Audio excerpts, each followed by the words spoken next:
Nathalie Marquet a toujours été un soutien de taille pour Jean-Pierre Pernaut, notamment lorsqu'il était malade. Interrogée par Télé Loisirs le 22 janvier 2024, elle a indiqué qu'elle lui avait plusieurs fois sauvé la vie. En 1997, alors qu'elle n'avait que 30 ans, Nathalie Marquet Pernaut a dû faire face à une leucémie aiguë.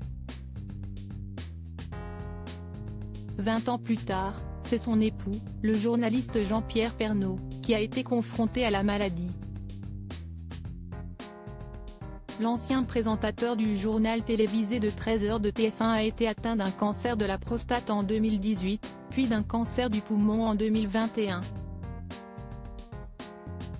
Tout au long de ces épreuves, il a pu compter sur la combativité de son épouse, mère de ses enfants Tom et Lou.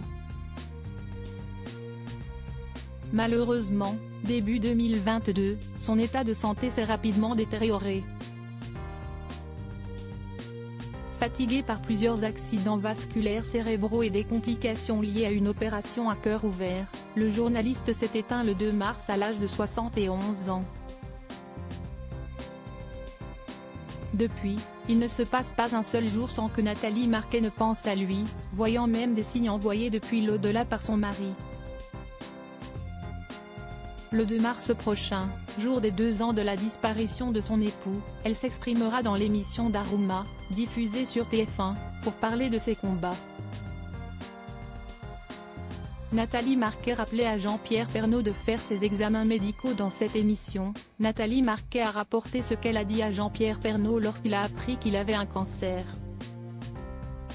« Je suis là, et je serai là pour toi », lui a-t-elle lancé. Courageuse, elle a en effet été d'un grand soutien pour l'homme de sa vie.